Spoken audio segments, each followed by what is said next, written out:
예, 반갑습니다. 네, 반갑습니다. 오늘 시간에는 여러분들이 질문이 많으신데 지금 주택임대차 3법에 대해서 질의를 많이 하세요. 그 주택임대차 3법에 대해서 이제 수도권 입장하고 지방 입장하고 좀 차이가 있기 때문에 그 부분에 대해서 말씀을 드릴까 합니다. 오늘은.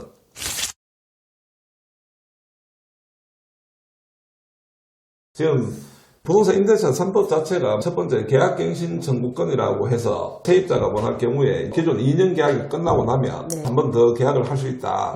뭐 요게 주안점이고 그 나머지는 뭐 직계 좀비속 뭐 이래 가지고 하지만 실질적으로 내용은 이제 좀 살펴보면 되는 거고. 네.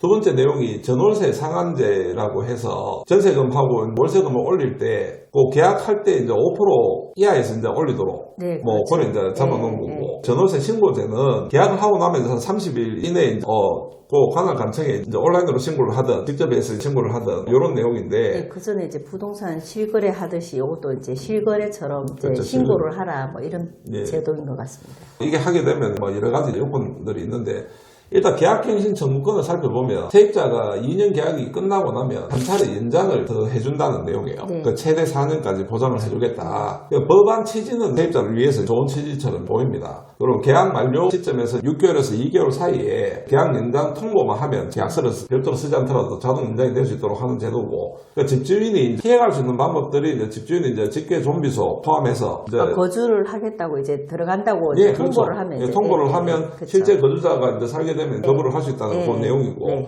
그리고 집주인이 정당한 사유 없이 계약 연장을 거절을 하고 다른 세입자한테 계약을 했을 경우에 집주인이 이제 세입자한테 손해배상을 해야 되는 법으로 계약을 최소한 2년 계약이 아니고 4년 계약을 보장해주겠다는 내용이에요. 지금 중개사님 바로 보시기에는 이 제도가 우리 최고권에서는 어떻게 보이겠습니까, 이게? 아무래도 분 입장에서 봤을 때는 주인 입장에서는 세입자가 오래 살기를 바라시죠.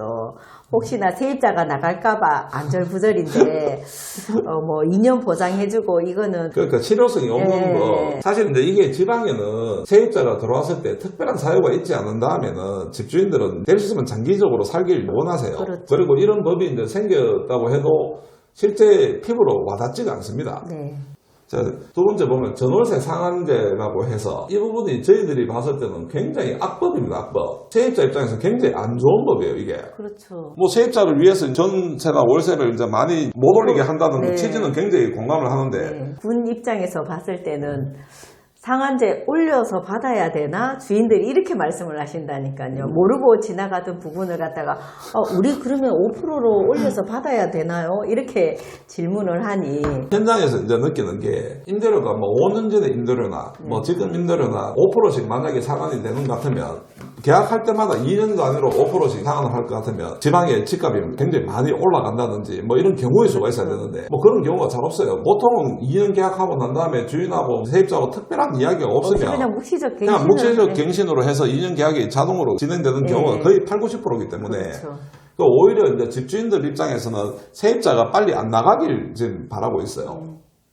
그리고 세 번째, 전월세 신고제는 일단 본지역이나 뭐 이런 쪽은 이제 해당 사항이 없기 때문에 있다고 하는데 이 신고제 때문에 계속 우리 신고해야 되는지 이제 대해서 이제 문의를 많이 이제 하세요. 이거는 시 이상 되는 지역에 한해서 일어난 거라서 우리 쪽하고는 큰 상관이 없습니다. 없는데 부동산 주택임대차 3법에 대해서 굉장히 저희들 입장에서는 이게 수도권만 생각한 법이 아니냐. 전국적으로 지방까지 폭넓게 본 법은 아니라고 보는 이유가 현재 지방에 있는 시든 군이든 지역에 있는 지자체 제일 목표가 뭐라고 생각하십니까? 인구 유입이죠.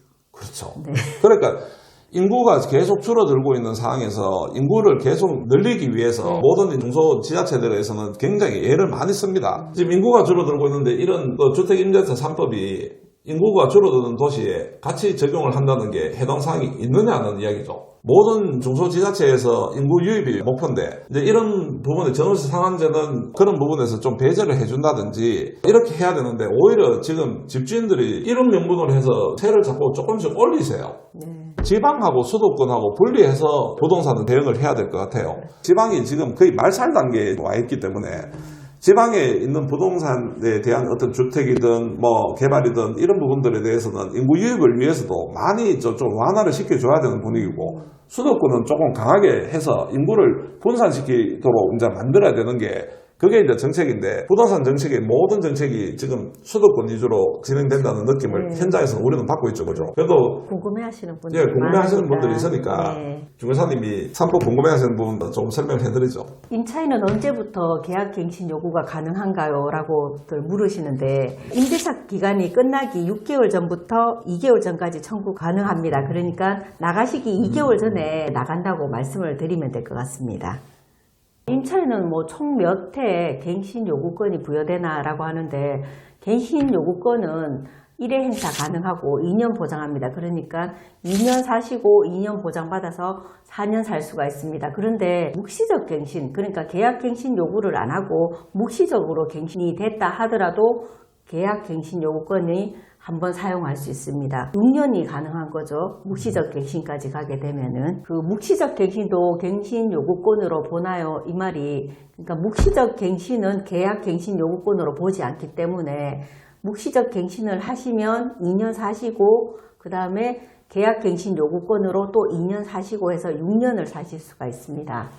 임대인이 갱신 거절을 할 수 있는 경우는 뭐 여러 가지 경우가 있습니다. 임차인이 세를 얻은 사람이 이제 세를 잘 안 냈을 경우, 뭐 2번 이상 이제 연체를 했을 경우에 속하겠죠. 그리고 부정한 방법으로 임차를 했다는 거는 이제 본래 계약하고 내용이 다르게 임대를 했을 경우의 내용이고, 합의하에 임차인이 보상을 제공한 경우는 임차인하고 협의가 되어가지고 갱신을 거절할 수 있겠죠. 이사비용을 좀 줄 테니까 계약 갱신 정권은 이제 사용 안 하는 걸로 뭐 이런 식으로 이제 합의가 되는 거겠죠.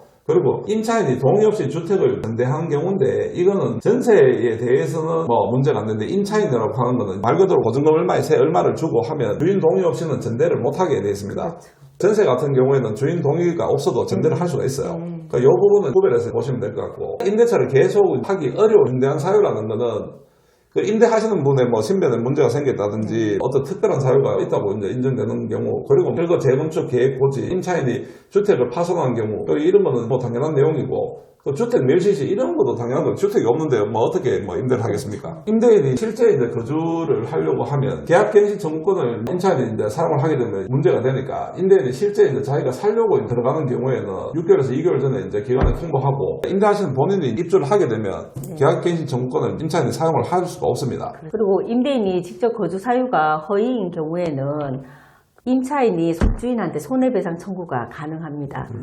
계약갱신 청구권 행사 시 그 임차인은 무조건 2년을 거주하나요? 그렇지 않고 중간에 계약 해지도 가능하고, 그리고 계약 해지한다고 하고 나서 3개월 후에 효력이 발생합니다. 그 3개월 동안은 임대료를 또 납부해야 되는 거고요. 그렇죠. 원래 법에 중간에 계약을 해지하게 되면 해놓고 나가라 뭐 이런 이야기를 하는데, 이거 3개월 전에만 통보를 하면 3개월 이후 동안은 이제 임차인이 책임지고, 그렇죠. 나머지는 뭐 주인이 그 기간 동안 충분히 임대를 할 수 있으니까 뭐 이런 내용인데, 주택임대차 3법을 저희 지방 입장하고 수도권 입장이 좀 많이 틀리다는 말씀을 드리고 싶어서, 지방의 주택 투자에 대해서 굉장히 많이 망설이는 경우도 있어요. 잘 모르시니까 임대가 잘 될까, 뭐 어떻게 될까 하는데, 이제 경우의 수에 따라서는 다르겠지만 투자 대비 수익률은 지방이 훨씬 더 높다고 봅니다. 그 실제 지방에 저희들 같은 지구권에도 뭐 인구가 11만, 12만 정도 있는데, 현재 지금 원룸이라든지 빌라라든지 임대가 공실률이 그래 있습니까? 외관읍 같은 경우에는 공실률이 거의 없죠. 같은 지구권 안이라도 그렇죠. 이제 저쪽 뭐 북삼 쪽은 공실률이 좀 있고, 뭐 이쪽에는 공실률이 없고, 지방이라도 지역 안에서도 임대가 잘 되는 지역이 있고 임대가 잘 안 되는 지역이 있을 수밖에 없어요.